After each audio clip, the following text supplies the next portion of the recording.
I think for me, when I found a young girl, she was 13 when I met her.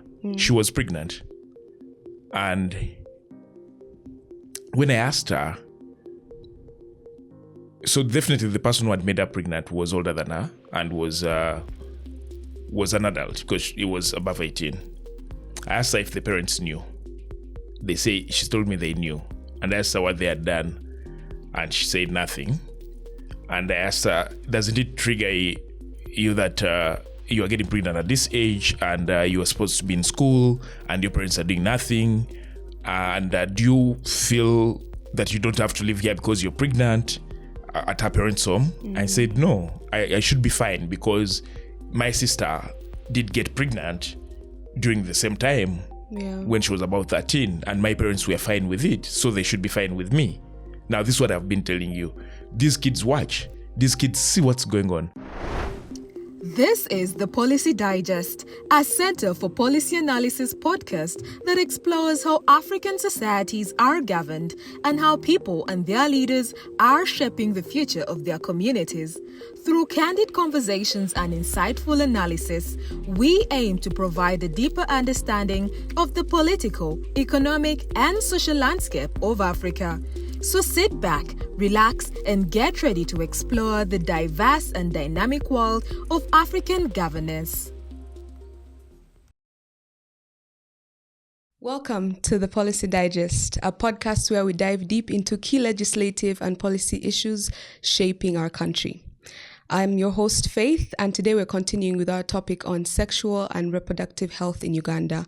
Today, we're diving deep into the heartbeat of the community. We're going beyond the official pages, and we want to understand how these different policies affect day-to-day life, and also how cultural and religious biases and perspectives affect sexual and reproductive health services, our access to sexual and reproductive health services.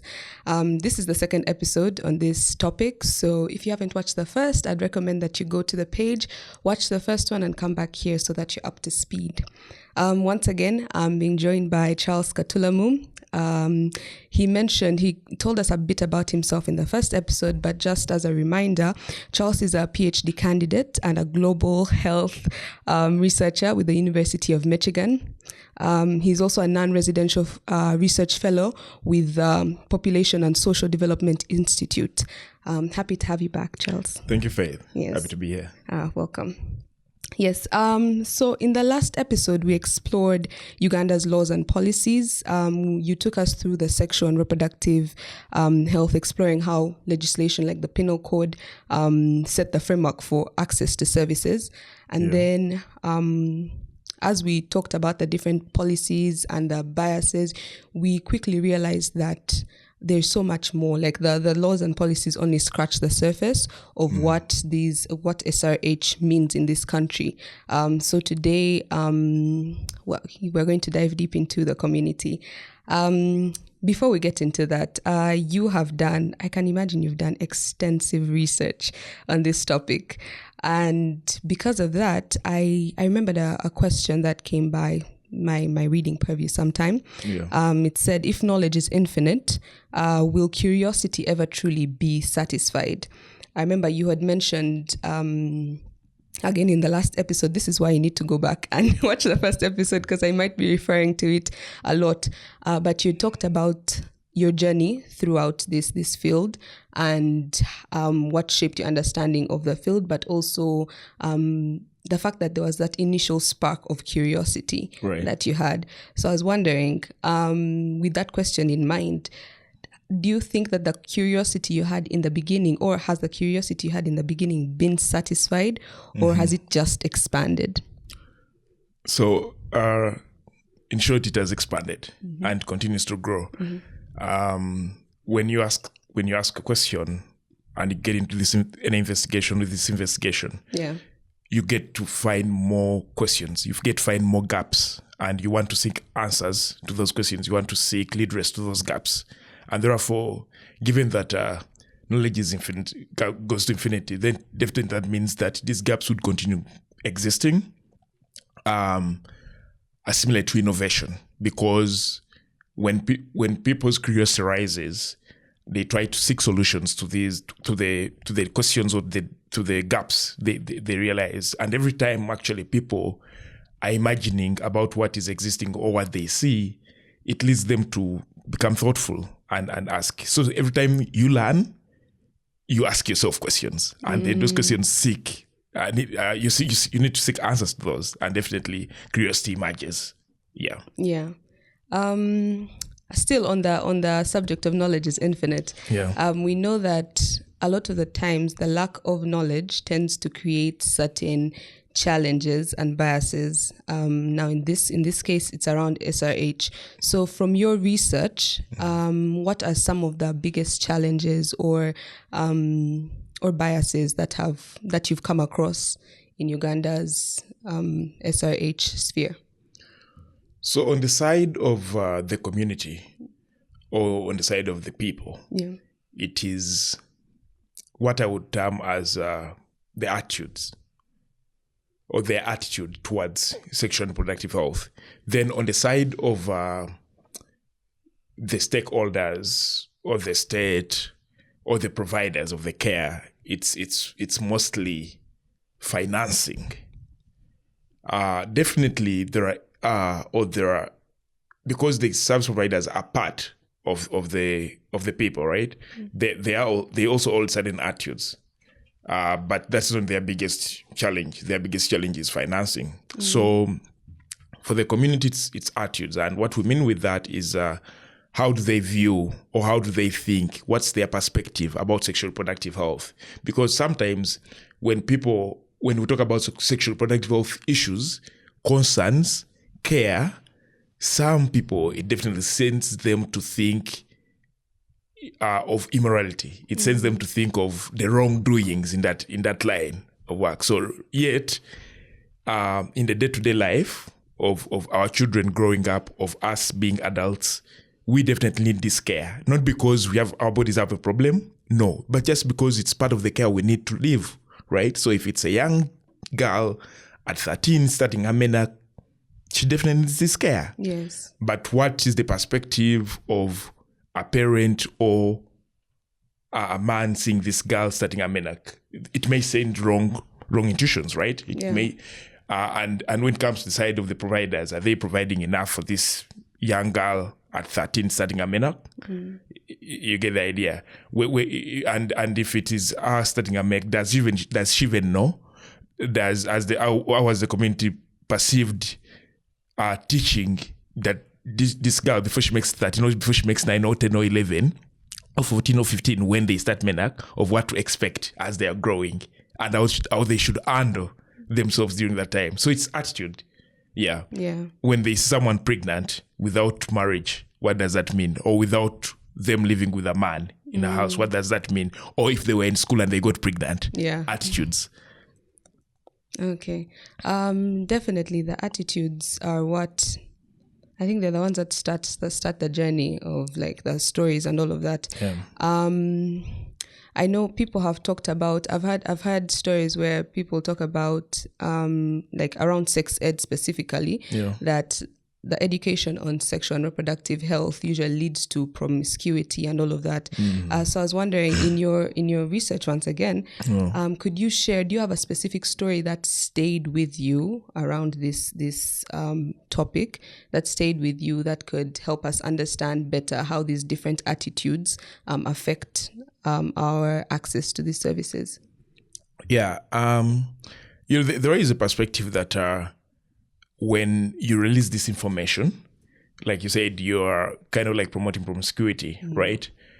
But one would also, on the other side, argue that by these growing folks, or this growing population, the young people, by them not knowing what's true, what's correct and what's wrong, they are going to actually find themselves in danger. They're going to find themselves making mistakes. They're going to find themselves experiencing health scenarios that are affecting their lives that would not be experienced if they had this knowledge. Yeah. And my experience in field, interacting with communities, I've also realized that totally young people, not even like teenagers, also like children at 9 years, 8, right? are speaking about sex. They are speaking about sexual issues.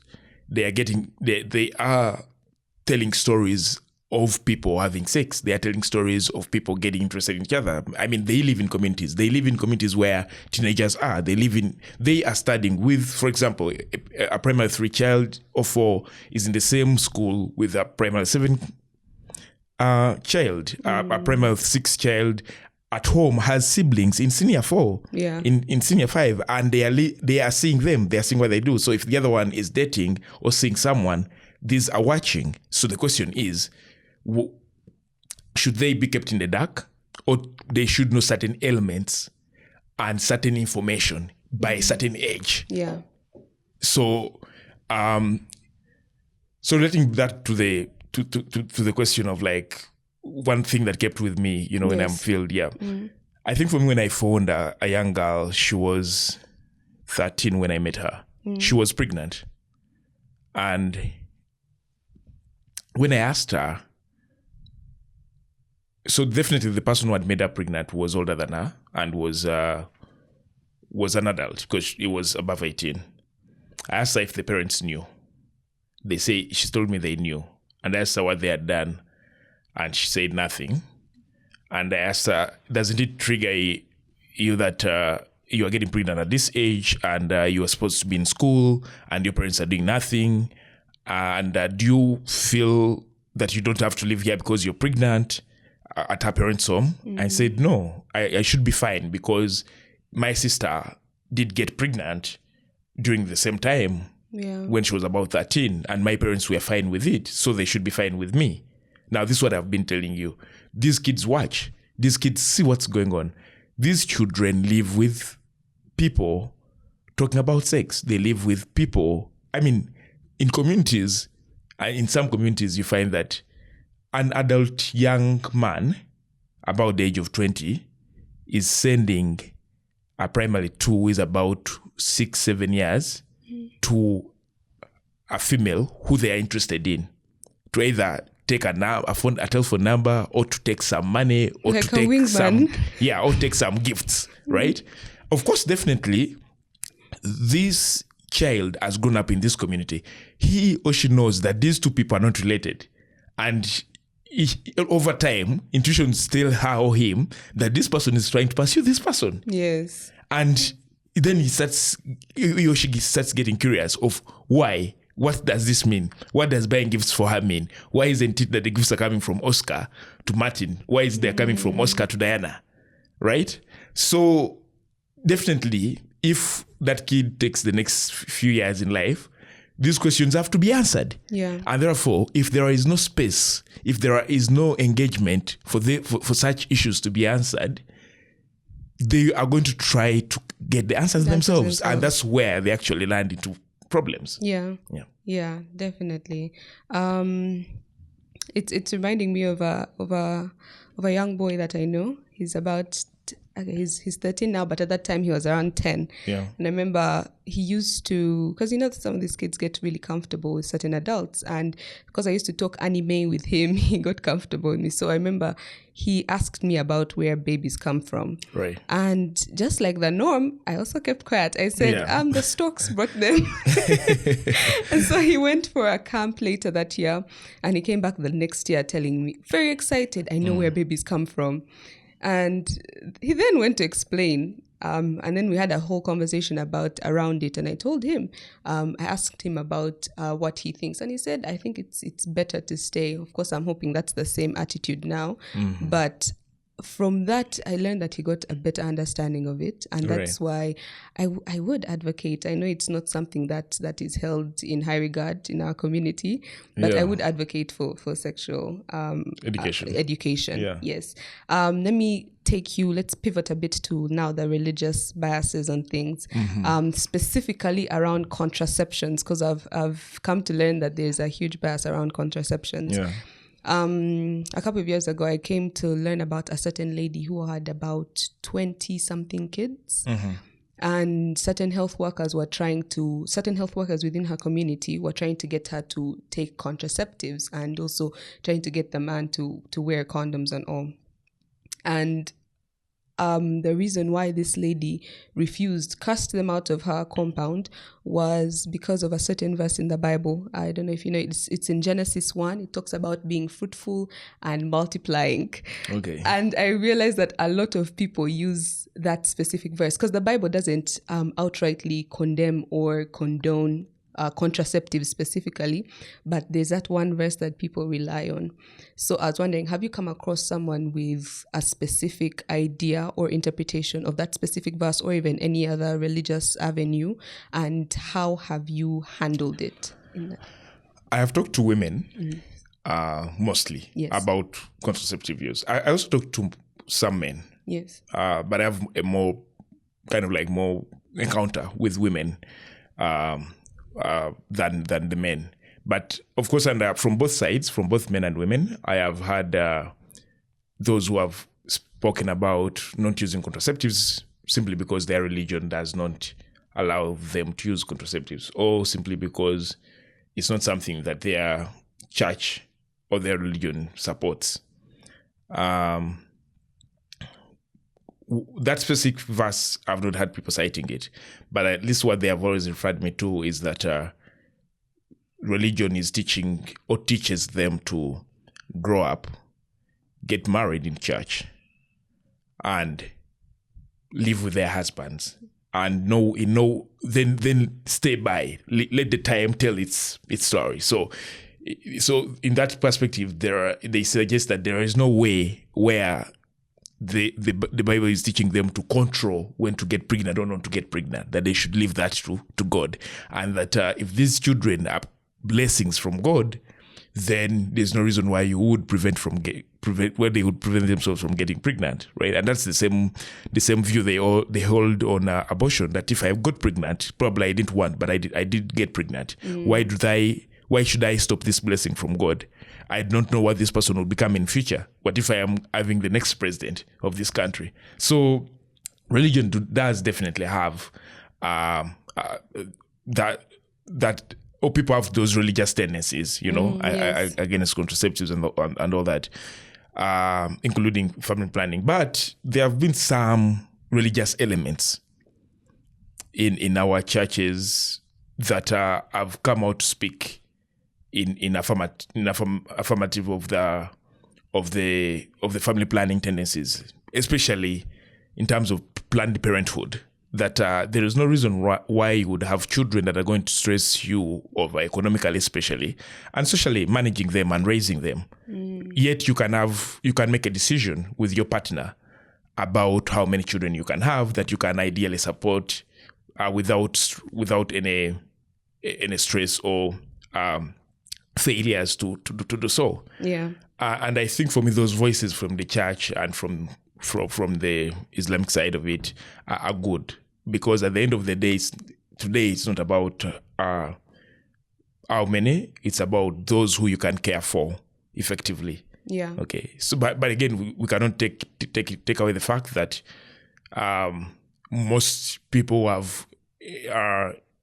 kind of like align themselves with religion being the predominance of having children and having large families, maintain the position that we don't have control of our bodies. It's God with the control. So we shall give birth until when he says we cannot give birth. Yeah. You mentioned the religious leaders that came out and spoke about it. And I was wondering, how big of a role do religious leaders, but also cultural leaders play in, I think, passing on a specific message in the community? It is a very big role. And when it comes to public health issues, or issues that touch the larger part of the population, you do need their voice. Yeah. And they're very instrumental. That today, if, when the church, when the mosques, when the cultural leaders came out about HIV in Uganda, or when they worked together with government to come out on HIV in Uganda, there were tremendous positive efforts registered. Yeah. And that alone shows you how much of a significant their role is. And definitely they too, if they decided to come out on shaping Planned Parenthood families, sizable families that can be taken care of, some sizable families that can economically positively impact this country, then there will be progress registered in that area. Yeah, their role is extremely significant because they do have the influence. Yeah. Because people in this country are largely driven along about 2 or 3 lines.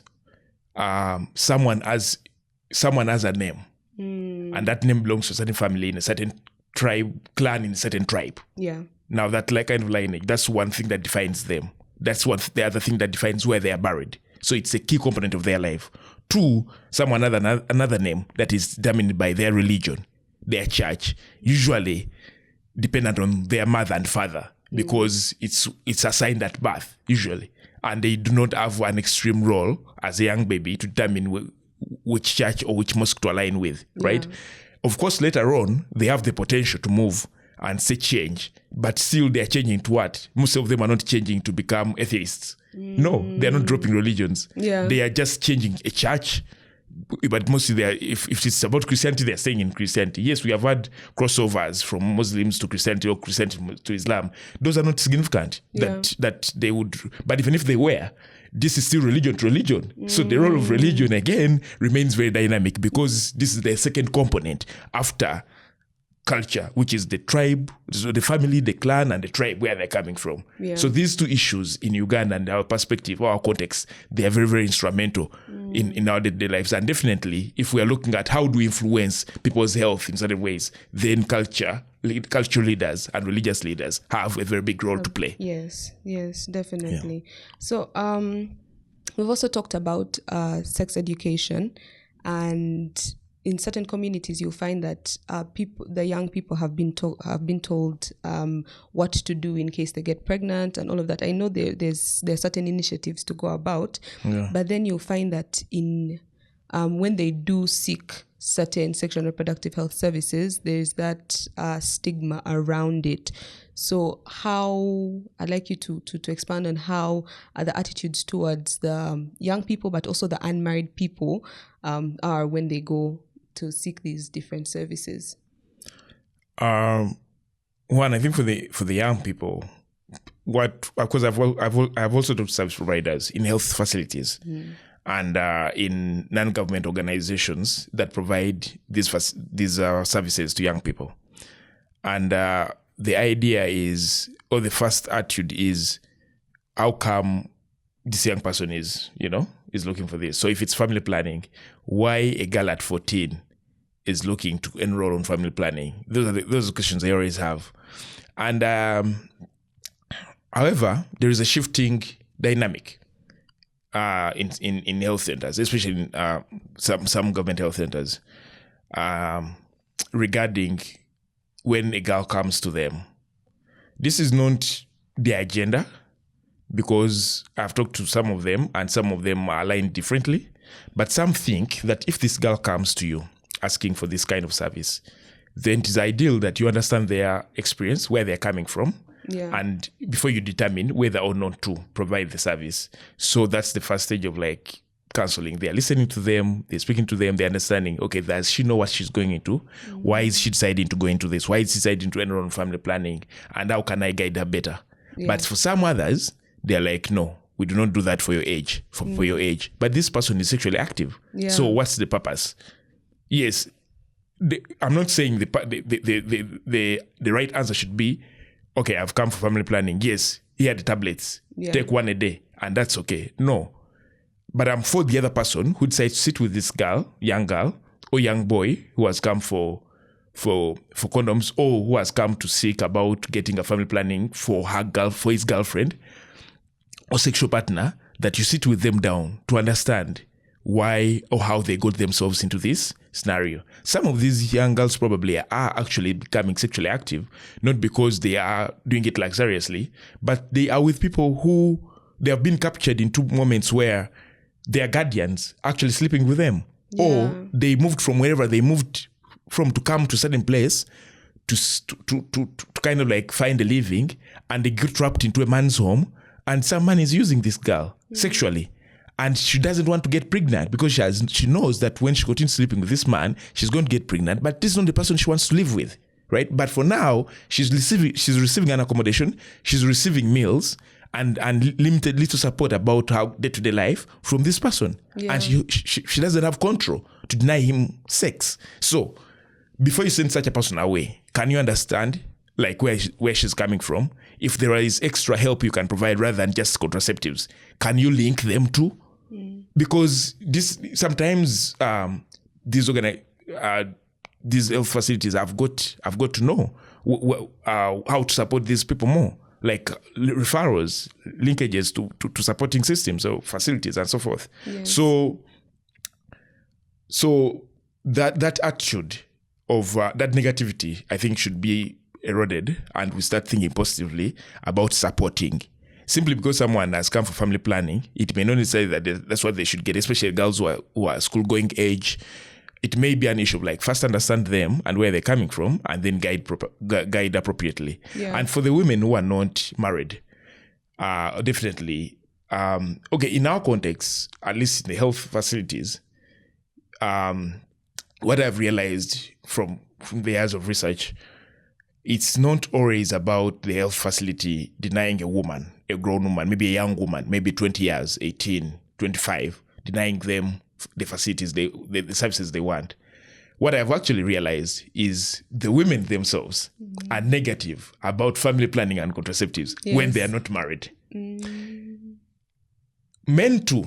So young men or men who are not in a relation, who are not in marriage with their partners or sexual partners, they are reluctant about reminding or working through with their partners or their sexual partners what family planning or contraceptive would be appropriate to use, such that they do not land into an unwanted pregnancy. Yeah. They're reluctant in the sense of like, okay, if I have a girlfriend at university, if I do have a girlfriend at university, what does this mean? Yeah. Why should we use a long-term contraceptive? Maybe we shall use a condom. But at the end of the day, they do not effectively use condoms. So that also is a danger to their plans and future. So the question is, why would someone who is not yet married think negatively about using contraceptives, especially the long-term contraceptives? And that's why you realize that today, the quick contraceptives, the emergency pills, are kind of like popular among young women and young men because that's their run to. Yeah. After doing whatever they have done, they do have a negative attitude towards enrolling for long-term contraceptives. They have to use emergency pills. Yeah. And some of them have gone ahead to abuse them. Ideally, it wouldn't be welcome to rely on emergency contraceptives, although they are long-term contraceptives. It is not health-wise, and also, I mean health-wise, meaning the reproductive health of that person and all that. So it is not good. That's why they're called emergency pills or emergency contraceptives, because they are for emergencies. And if you do have the time to sit down and think through about what solution you should do or you should use for your family planning perspective, then you should consider the long term. Yeah. So this is not for just the young unmarried women, but also the unmarried men. Yeah. Yeah, because they both do have negative tendencies towards contraceptives. Yeah. I definitely think it's important to consider the mechanisms they use, especially you mentioned the interviews that they do give before advising them on a different thing. I feel like it's the easier option to just wave them off based off of status. But I think we'll take a look at that more. We're going to go for a short break and then come back, dive right in. The Center for Policy Analysis is an independent think tank shaping parliamentary democracy, governance, and public policy in Uganda and beyond. Our mission is to shape public policy and strengthen democratic governance by delivering high-quality research, fostering collaboration, and empowering citizens. Our vision is a democratic society with transparent, accountable, and responsive governance systems. What sets SEPA apart? A unique consortium model that integrates expertise from diverse partners for multidisciplinary approaches. We pioneer thought leadership, leveraging tools like artificial intelligence to enhance impact.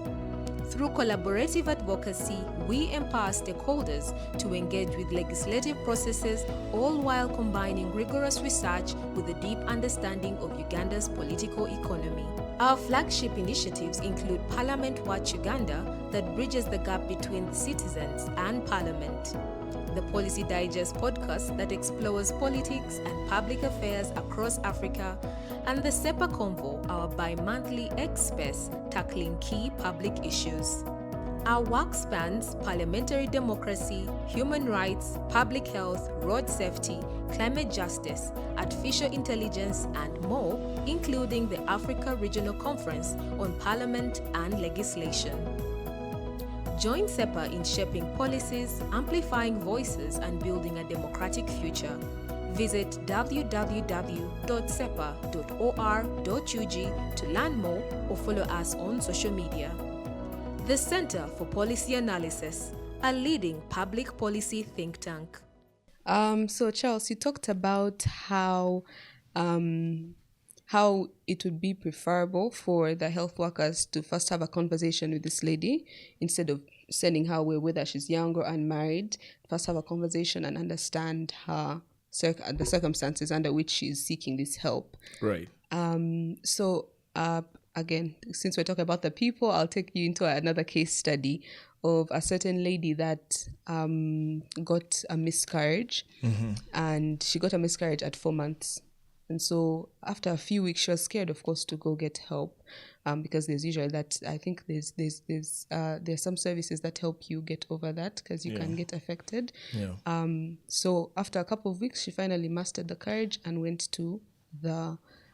for help. But then a lot of the people, the healthcare workers, were, based off of their attitudes, were dismissing her because they were talking about it being a forced abortion. Like she came up with this whole story around a miscarriage. And so I was wondering, are there any mechanisms, interviews or otherwise, to tell whether it really is a miscarriage or an abortion? Yeah. So to understand what happened, to understand whether it was, because a miscarriage is an abortion, but it's a natural abortion. It's a natural, yes. Yeah, it's an abortion that happens without being triggered, usually, without the idea of the woman doing anything directly to terminate the pregnancy. Yeah. Of course, sometimes physical assault may also lead to a miscarriage. But now, in that case, the woman did not directly do anything to terminate this pregnancy. Okay? Usually, as mothers or as women seek post-abortion care, which includes mothers who have had miscarriages or seek care after miscarriage, which is allowed in Uganda. It's legal. It's fully allowed, comprehensive post-abortion care, which includes counseling, where you move into the facility, talk to a health worker, explain to them what happened to you. Then they run the necessary diagnosis, including scanning and seeing what's going on in your uterus, and then proceed with what to be done. Sometimes miscarriages happen, or sometimes abortions happen, but they're incomplete. So they need to do a complete abortion or termination, such that they do not leave any residues in your uterus, which may later lead to a perforated uterus, and sometimes leading to a medical surgery that requires your uterus to be removed. So they definitely go ahead and proceed with the care, provide you with a date for review, and definitely when you come back for review, the next point of discussion is family planning. So those are some of the major components of post-abortion care in Uganda, and facilities are advised, or strongly are advised, to run by those guidelines, to abide with those. So the only ways that a health worker would determine whether it was a miscarriage or not is on how much information a woman provides to them. And usually, if it was a miscarriage, women do provide enough information. They really do provide what has been going on. They do provide instances that even happened in days prior to this event happening, right? Because usually they would, of course, some may have the perspective that maybe the doctor or the health worker is thinking I terminated this pregnancy. But in usual circumstances where it's a miscarriage, they do have no fear to provide the information. The problem comes in when a mother or a woman terminated this pregnancy and they don't need this care, the post-abortion care. Yeah. And because abortion is highly restricted in Uganda, they are in the middle of a stone and a rock and a hard place regarding what will the health workers perceive of me. Are they not going to think I terminated and I am not allowed to terminate? Because that's the perspective they have, that they are not allowed to terminate. Well, they are allowed to terminate, but under certain circumstances. They are only restricted to terminate on all circumstances they think they can. So in those scenarios, usually women tell health workers that I was in my bed and I started bleeding. Yeah. And I say, let me go and check out in the hospital. And that's all they say. So they don't tell this health worker whether they took any abortion pills or they used any surgical abortion to terminate this pregnancy. And they hold some information back to themselves. Of course, I've given the context at which they hold this information to themselves. So someone out there may decide to say, are we blaming them, or are you blaming them, or you're not blaming them? That's not the point. The point is there's a context to which they are coming from to hold this information back. Of course, because of their health and for their health, the advice is, or the call is, that they should not hold this information back, because anyway, they are not going to be incarcerated for seeking post-abortion care, which is legally their right. Yeah. So definitely that's what can determine whether it was a miscarriage or not. Okay. How much do you speak with, do you tell the health worker? Yeah. How much of what your experience has been with the pregnancy until the point when it was miscarried? Yeah. Yeah.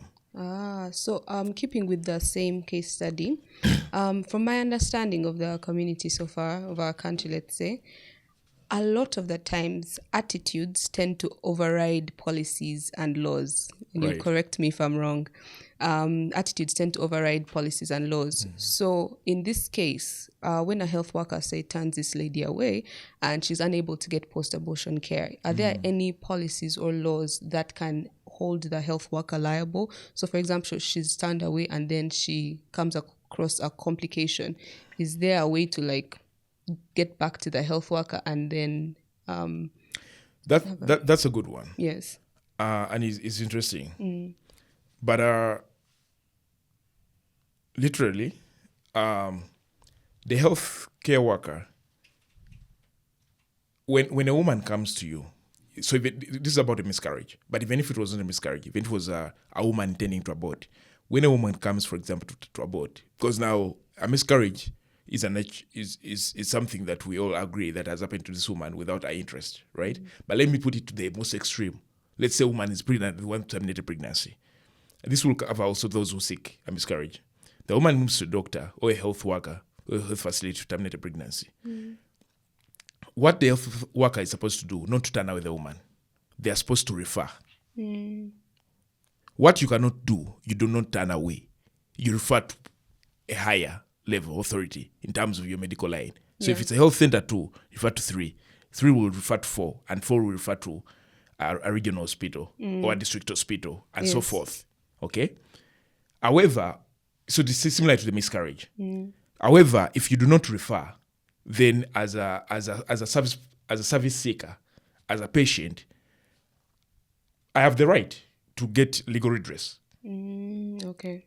Yeah, when I come to you and you turn me away for service I am obliged to, and not even refer me, then I can seek legal redress to that context. Because first of all, it's even, I mean, if we're talking about even public health workers, this is in the interest of the public good. Yeah. You are being paid, you are being hired on this job by the public, and for you to turn away patients simply because you have a certain attitude does not let you be free. You shouldn't be left to go free. Yeah. So unless they referred, they have questions to answer legally. Yeah. Because they're denying you a service that you pay for as a citizen that pays taxes, or as a citizen that whose other people's taxes or even yours cater for, and for this particular service you're seeking. Yeah. Therefore, for the health worker, it's in the best interest that they refer if they're not going to handle the person, because definitely they would have a reason why they referred than turning away a patient. Yeah, that's the ideal. So, of course, given the nature of our people and given the nature of the context we are living in, someone may be turned away and they don't do anything about it. Yeah. And maybe sometimes they struggle then to get money or seek for money to go to a private facility. Because, of course, the assumption of most people is that in a private facility, as much as I have money, I won't be turned away, right? Yeah. But that's another problem. It's a big issue for the health, for the woman and or their partner. Simply because if they could get the service at a no cost, and now they're being turned away, and they think they should just look for the money to get into a private hospital or a private facility, then that's getting a heck on them. Yeah. And that should not be the way to go. So health workers should definitely be answerable for turning away women if they are seeking care. Yeah. That's good. I was curious about it because a lot of the times you find some stories where the ladies are scared to go because they think they're going to be turned away based off of previous stories, previous experiences from the people that they know or stories. So I think that's... And I've talked to some health workers Yeah. who I agree with. Yeah. They have... some women have come for post-abortion care. Other young girls have come for contraceptives. And when I talked to these health workers, they said, yeah, they do come here. Young girls come here. Primary 7 girls, senior secondary school girls, they do come here for contraceptives. But as a person, for me, I do not believe that those girls should be getting contraceptives, because it would be like I am sending them to sexually get exposed. However, what I do when they come, I send them to my colleague, because she's a senior colleague in family planning. I send them to her, she talks to them, and sometimes she provides to those who continue to will. The same with post-abortion care or abortion, because I've talked to health workers who have asked if there are women who have asked for an abortion beyond the reasons that the policy allows for. Yeah. And they have said, yeah, but I've already sent them to my senior colleague because she's the one who has the most experience to handle such issues. So I would rather go with such an health worker than, again, in that case, that's referral. Yeah. You've not turned away. So health workers should not have the idea of turning away patients. Yeah. Instead, they should seek redress in referral. Yeah. Yeah. Yeah, I think that's important because some people will see it as let's say, a moral stain on I themselves. understand. Yeah. So let's take it to the cultural side of things, specifically language, because I can imagine that not every language has a direct translation of something like, say, family planning. Yeah. So I'd like to understand, in your line of work, have you come across a case or different issues whereby language has played a role in how this person has received their care? Yes, definitely. And I think both in rural and urban areas, it has definitely impacted. Though I understand how the Ministry of Health right now is handling, I think it does some biased recruitment, right? Because you did too, definitely, simply because of the nature of the people you're going to provide care for. There's no reason why you send someone in a deep rural area where people may not necessarily speak English or Kiswahili, which is the other official language, and they likely speak a local language, and you definitely send a few midwives, maybe let's say it's a health center 4, and they're just going to be 2 midwives there, and both of them do not speak any of the local language or a related local language. That would be definitely denying people service or care. Yeah. So, but I've found women who have failed to access care. I've spoken to women. I've had women's experiences of who have failed to access care simply because they could not communicate with the health workers. But I've also found health workers identifying language as a barrier in their way of work. Okay. Where they cannot be able to speak to every client effectively or explain to them their condition, and the woman or couple that has come to receive a certain care goes satisfied. Yeah. One of the health workers that I engaged with was showing that as a challenge that she had over time overcome simply because she had stayed for some time at the facility and she had coped up with the local language.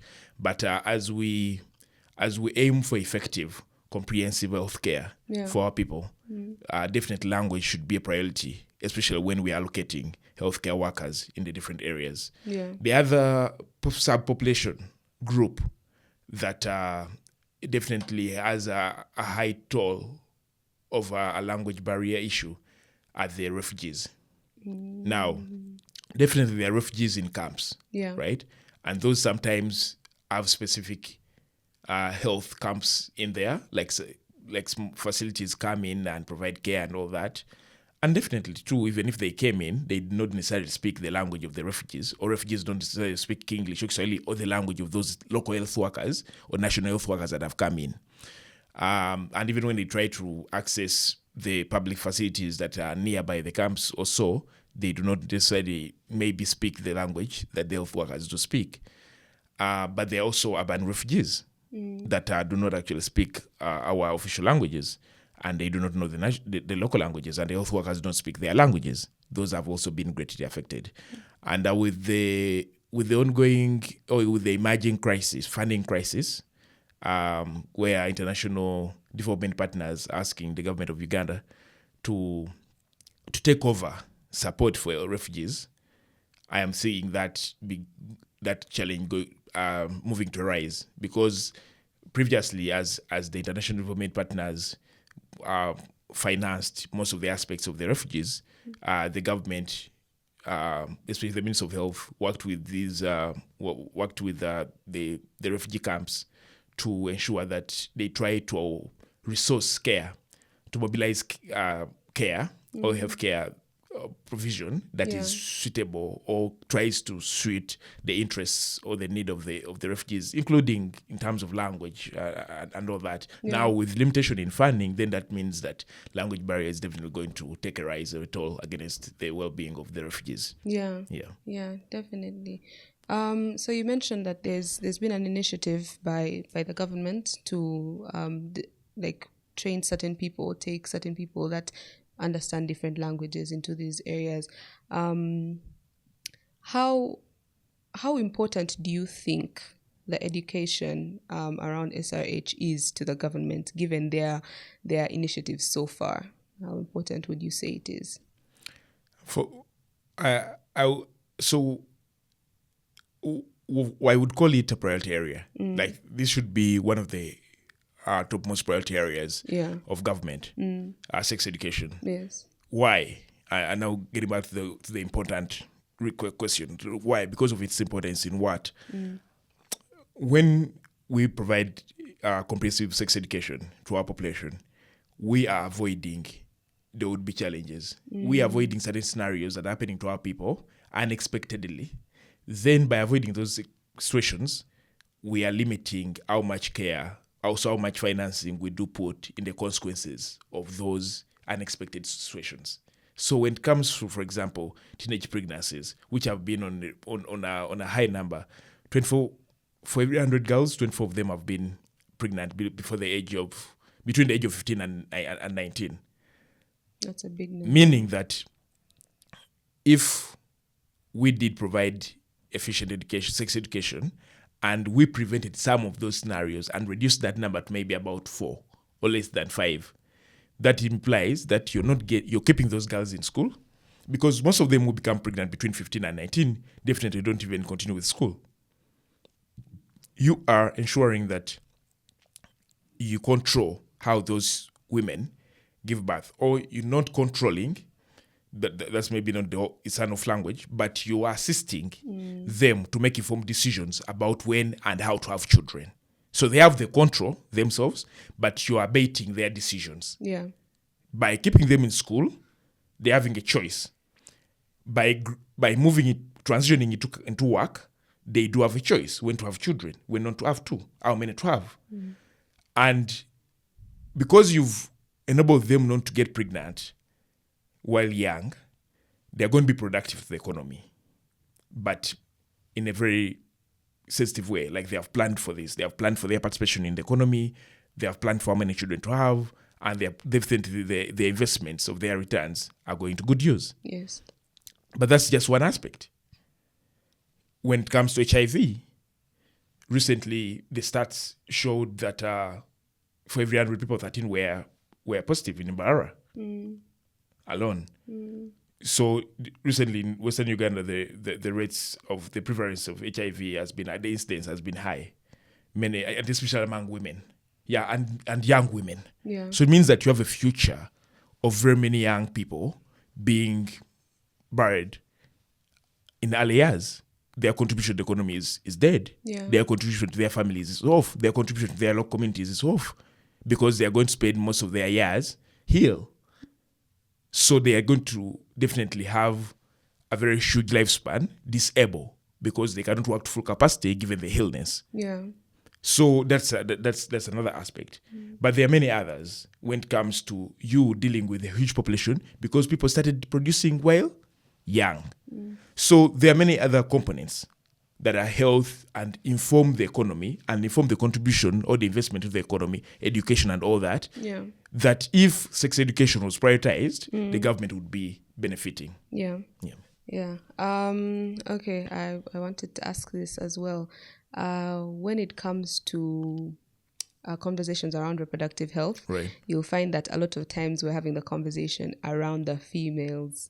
So as I wanted to know, what role do like gender roles play in this conversation? Yeah, I've written and talked about this before. I've already said that when like you said, like when the pregnancy emerges, all that comes with the pregnancy, whether opportunities or challenges, it's largely bared by the woman. Yeah.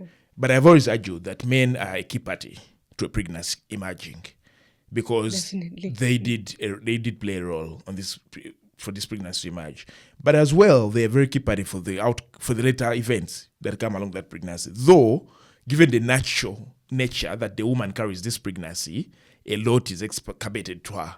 Even when it comes to care or the issue of care we discuss, we usually kind of like front the woman as the piece, right? To justify this care. But men do necessarily have a role to play. The question would be whether they are playing this role. The answer right now is yes, but not to what we expect them to play. You've had calls encouraging men to be with their women for antenatal care services, or to seek antenatal care services together with their women, pregnant women. You've seen calls urging couples to have HIV tests done together. You know, you've seen calls for men and women sitting together, couples discussing their appropriate family planning services to use. Okay, this doesn't limit them to modern or natural, regardless of the nature of family planning method you decide to take. I think it should be a decision between the woman and the man, the couple or the partners. Yeah. So given that ideal, the man is central to the well-being of himself and the woman. And this is not about the woman, because there are debates that I've also encouraged in men's involvement, because definitely yes, it's an advantage to a woman's well-being, but this is not just about the woman. This is also about the man's well-being. Yeah. So that's why they should be equally responsible for the health decisions their partners make. Yeah. So given that context, men are highly and should be at the center of this. However, there's some situations where men actually be involved, but for the wrong reasons. Yeah. Yeah. So when I've had women, or I've engaged with women who are not using contraceptives because of their men. Yeah. And there are women who are using certain contraceptives because of their men. Like, they fail to agree and they have been forced. There are women who have terminated because of their men.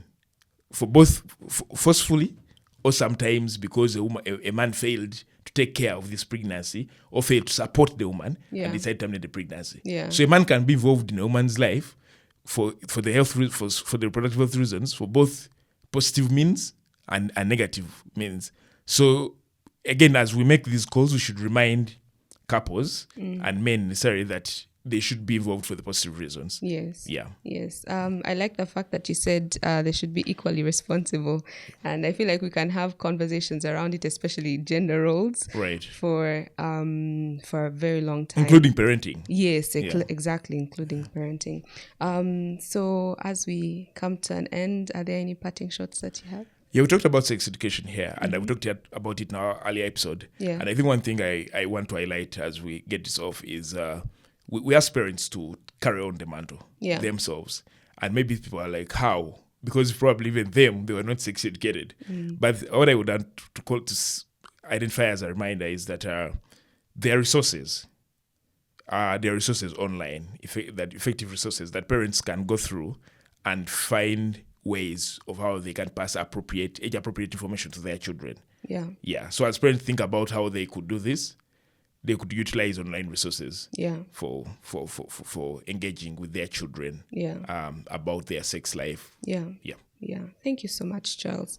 As usual, it's been an enlightening conversation with you. Thank you. Yes. And for those of you watching, I hope that you share this video.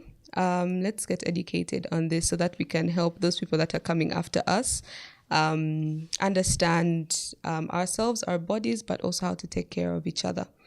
Yes. For more information on these topics, please find us on YouTube, Podbean, X or Twitter, and TikTok as the Policy Digest. Thank you. Thank you for listening to the Policy Digest podcast, the Center for Policy Analysis podcast that is profiling African ideas and people that are shaping the future of their communities. Subscribe to all our platforms on YouTube and Podbean.